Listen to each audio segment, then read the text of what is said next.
बिस्मिल्लाहिर्रहमानिर्रहीम। अस्सलाम वालेकुम नाज़रीन इकराम, मैं हूं मखदूम शहाबुद्दीन और आप देख रहे हैं मेरा फेसबुक और यूट्यूब चैनल। उम्मीद करता हूं आप सब लोग बखैर वाफियत होंगे और जहां भी होंगे अपने अहले खाना समेत खुश भी होंगे और महफूज भी। नाज़रीन इकराम, इस वक्त बड़ी आम तरीन अपडेट्स हैं। फौज के अंदर से अब तक की सबसे बड़ी खबर सामने आई है और अगर इस डेवलपमेंट को रीसेंट टाइम्स के अंदर पाकिस्तान के पॉलिटिकल लैंडस्केप के साथ कनेक्ट किया जाए तो ये अब तक की सबसे बड़ी डेवलपमेंट है। पाकिस्तान की मुक़्तदरा इस वक्त क्या सोच रही है, पाकिस्तानी सियासत और इमरान खान के लिए ये अब तक की सबसे बड़ी पेशरफ्त है। एक जानिब तो आईनी तरमीम का मामला चल ही रहा है और बहुत कुछ पसे पर्दा हो रहा है और बहुत कुछ पर्दे के सामने हो रहा है, पर्दे के पीछे बहुत कुछ हो रहा है, लेकिन वो सब कुछ सेकेंडरी है, वो सब कुछ हम साइड पे रखते हैं। लेकिन इस वक्त जो अल्टीमेट चीज़ है वो आपने समझनी है। लेकिन उससे पहले, चूंकि मैं हर वीडियो में ये रिपीट इसलिए करता हूं क्योंकि फायरवॉल एक्टिव हो चुकी है और फायरवॉल का मकसद ही ये है कि आप तक जो सच्ची बात है और जो असल खबर है वो ना पहुंच सके। तो फायरवॉल का असर ज़ाहिर करना आपके हाथ में एज यूजुअल। लाइक करें, ज़्यादा से ज़्यादा कॉमेंट्स करें।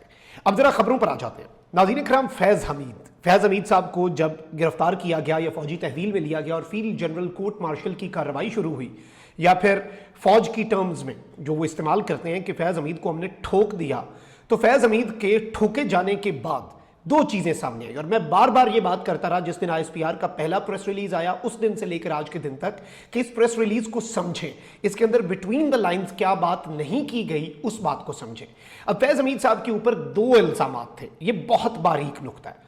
फैज़ हमीद साहब के ऊपर एक इल्जाम यह था कि बतौर डीजीसी यानी कि बतौर मेजर जनरल जब वो आईएसआई के अंदर थे, हाजिर सर्विस थे, वर्दी पहनते थे, उस टाइम पर फैज़ हमीद साहब ने टॉप सिटी वन वाला एक फाइनेंशियल स्कैम किया, एक करप्शन का उनका केस था और इख्तियारात का नाजायज इस्तेमाल था। उसके अलावा दूसरा इल्ज़ाम यह था कि फैज़ हमीद जो हैं वो अपनी रिटायरमेंट के बाद आर्मी एक्ट की मुतअद्दिद शिकों की खिलाफ वर्जी करते पाए गए और यह एस्टैब्लिश हो गया कि फैज़ हमीद ने फौज में बगावत करवाने की कोशिश की और यह सब कुछ फैज़ हमीद ने अपनी रिटायरमेंट के बाद किया।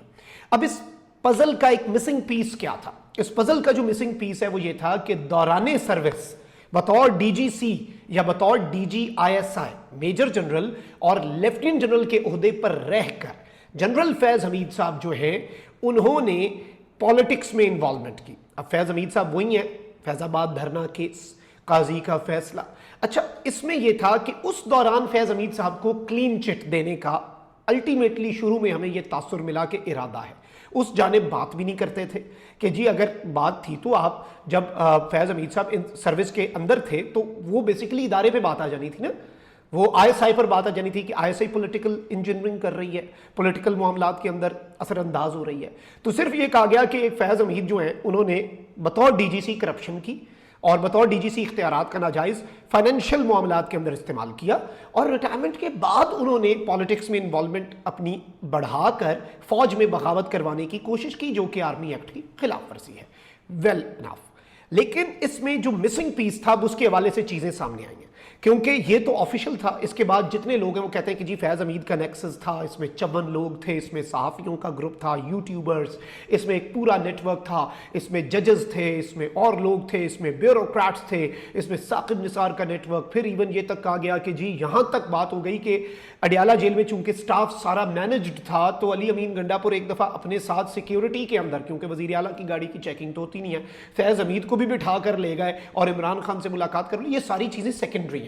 अब यहां पर आज पाकिस्तान के मेन स्ट्रीम मीडिया जो आउटलेट्स हैं उन पर एक पुरस्कार खबर आती है। अब एक चीज आप याद रखिएगा कि एक खबर वो है जो आईएसपीआर डायरेक्टली प्रेस रिलीज की सूरत में देता है और एक खबर होती है जो सिक्योरिटी जराए के हवाले से होती है।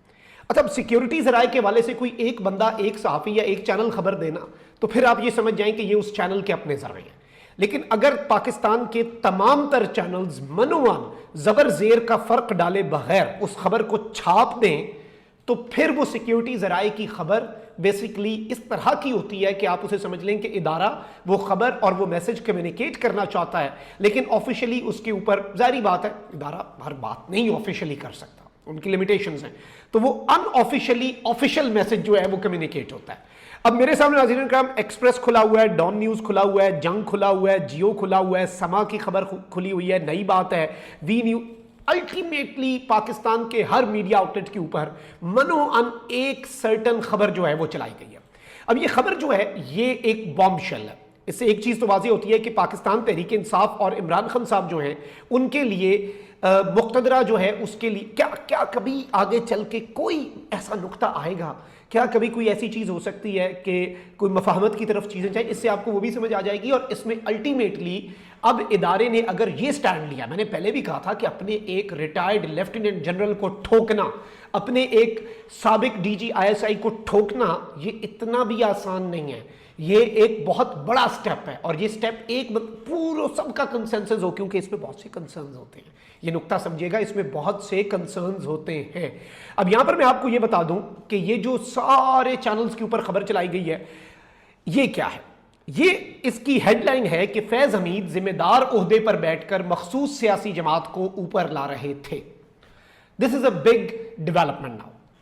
बारीकी में जाते हैं, पूरी खबर पढ़ के सुनाते हैं कि सिक्योरिटी काम क्या क्या बताना चाह रहे हैं, लेकिन अल्टीमेटली ये फैज हमीद के हवाले से है। ठीक है जी, कि फैज हमीद उस ओहदे पर बैठकर ये सब कर रहे थे।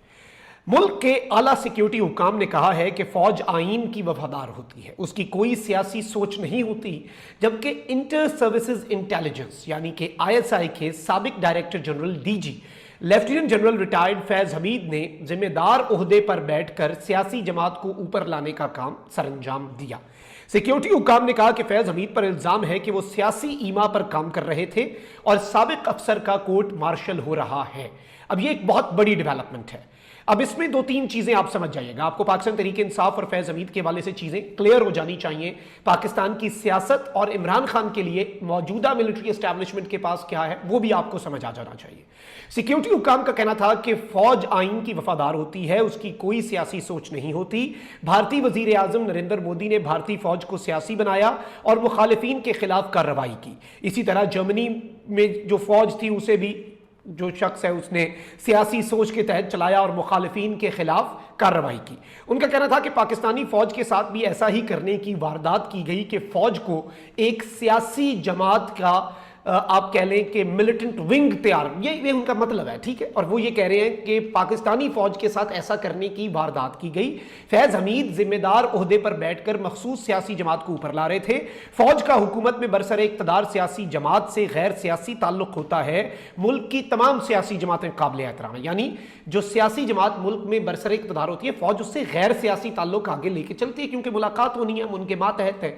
लेकिन जहां पर ये एक बहुत बड़ी डेवलपमेंट है। अच्छा, इसके साथ साथ सिक्योरिटी हुकाम ने बताया कि अफगानिस्तान में 1 दर्जन से ज्यादा दहशतगर्द तंजीमें हैं। दहशतगर्द अफगानिस्तान से आकर हमले करते हैं। फितनतुल खवारिज से किसी किस्म की बातचीत नहीं होगी। अली बिन गंडापुर ने कहा बातचीत करेंगे, खान साहब ने भी कहा बातचीत होनी चाहिए। फौज कह रही है फितनतुल खवारिज से किसी किस्म की कोई बात नहीं होगी। सिक्योरिटी हुकाम ने कहा कि माजी में एक सियासी जमात ने फसादियों से बातचीत की, अब भी ऐसा ही किया जा रहा है। पिछली बातचीत के तजुर्बे से पता चल गया कि फितनतुल खवारिज से मुज़ाकरात का कोई फायदा नहीं। उनका कहना था कि दहशतगर्दों की अफगानिस्तान में ट्रेनिंग हो रही है, अफगानिस्तान में अबूरी हुकूमत से बातचीत कर रहे हैं, दहशतगर्दों को संभालें, दहशतगर्दों के खिलाफ रोजाना 100 से ज्यादा IBOs कर रहे हैं। फिर इसमें कुछ और बातें की गई। क्रिमिनल गैंग्स के खिलाफ कार्रवाई करते हैं तो वो मुजाहिरे करवाते हैं। ये किसकी तरफ इशारा है?